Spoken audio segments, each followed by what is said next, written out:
Next guy's coming to the stage right now, guys. Please make a lot of noise for Josh Rachlis.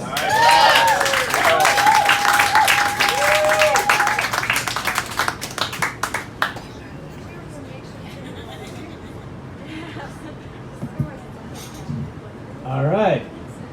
I know the pandemic's been hard for you and that laughing uses a lot of muscles, so I think we can just take it down for 5 minutes and I'll just relax in silence. No, I'm feeling very happy to be here on the roof. I feel very safe because obviously, as we all know, COVID is afraid of heights. That's why we're here, right? And this is good. I'm not afraid that COVID could go like around or under or above or these specks here. But it's more about the intent, right? Like, as long as somebody knows what we're trying to do. Jesus. By the way, I'm making a Rorschach test of sweat on my shirt, so if anything I say isn't funny, just try to picture the funniest thing that this could be, and that's it. I'm actually just going to talk about things that have happened in the past couple of days, so that way you're like, well, he's only had a couple of days to think about it. Otherwise, you'd be like, well, he's had 48 years, and that's the best he's got. So the big news is Saturday, I had my second vaccine. Woo! I know that somewhere there's probably like a scientist who developed the vaccine, and we don't know who they are. But I walked my fat butt 3 blocks to get the vaccine, so I will gladly accept his applause or her applause on the scientist's behalf. I went to the Minto Sportsplex for my vaccine, the U of O hockey rink, which made me feel very safe because when I think sterile medical environment, I think university hockey players. I'm sure Ottawa's chief of health was like, okay, we can't fit all the nurses and patients in the sweaty change room. Well, how close can we possibly get? Oh, the skate rink. Okay, that's good. And I sat down, and the nurse said, which arm do you want the shot in? And I said, my left arm. I didn't tell her why. But I did tell her, hey, I like how your purple sweater matches the purple lids on the syringes. That's kind of cool. She's like, oh, ha, ha, ha, I hadn't noticed. Well, I noticed. Because I'm a creepy psycho, you know what I mean? And then she's like, well, okay, you're going to get the Moderna. I'm like, whoa, whoa, I had the Pfizer first, but I thought I was going to get Pfizer again. It's like, I don't know if I meant to mix them up. And she's like, no, it's okay. She showed me a chart, and she's like, they're basically the same. And I was going to be like, no, I'm leaving. But then I remembered, no. She is a trained nurse, and I am a train wreck. She has a medical degree from a certified institution where she went to school. I have Google from my parents' basement, where I live.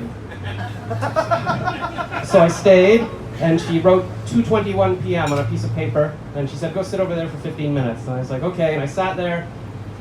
I actually sat there for an hour, because I thought, you know what?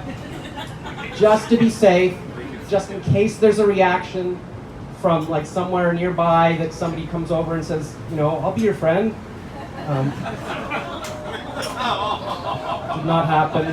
So eventually I just put my hand up and this lady came over and she's like, oh, 2:21. Is that the time you got the shot? Or the time you're supposed to wait until? Because the nurses are doing it in different ways. And I was thinking, wouldn't you standardize that? Like, are the nurses just randomly writing any time on a piece of paper? Like, oh, I see 4 p.m. What is that the time I have until I have a deadly reaction or something? Oh no, that's just the time The Price is Right is on. It's my favorite show. But I told the nurse, listen, I've been here for an hour. I'm no mathematician, but I feel like either way we're out of the 15-minute zone. She's like, oh yeah, that's true.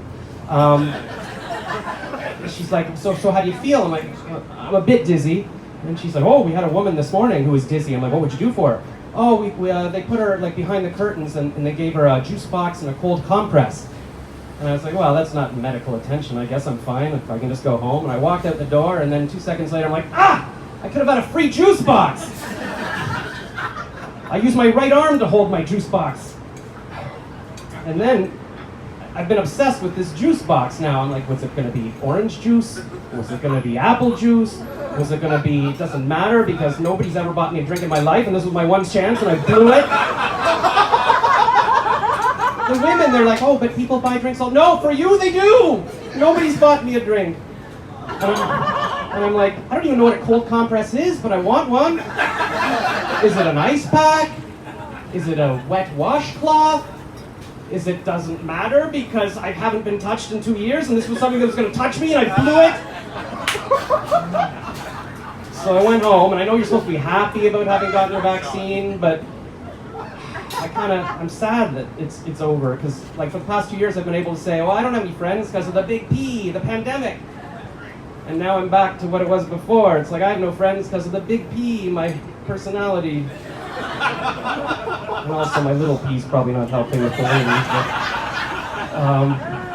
And all my Facebook friends are now like, oh, aren't you worried? Like they've injected you? Like now the government can track you? I'm like, oh my God, I wish somebody cared where I was. I've been talking to my FBI agent through the hole in my arm, like, hey sweetie, I'm on stage right now, I hope you're listening. I'll talk to you later. It's been a few days now, and I was kind of hoping I might have a reaction, you know, something to the vaccine, but nothing. I can't even get a reaction from the vaccine. It was the only thing that's been inside me for 2 years. Wait a minute. Never mind. Okay, yeah, okay. Josh Rachlis, that's me, bye.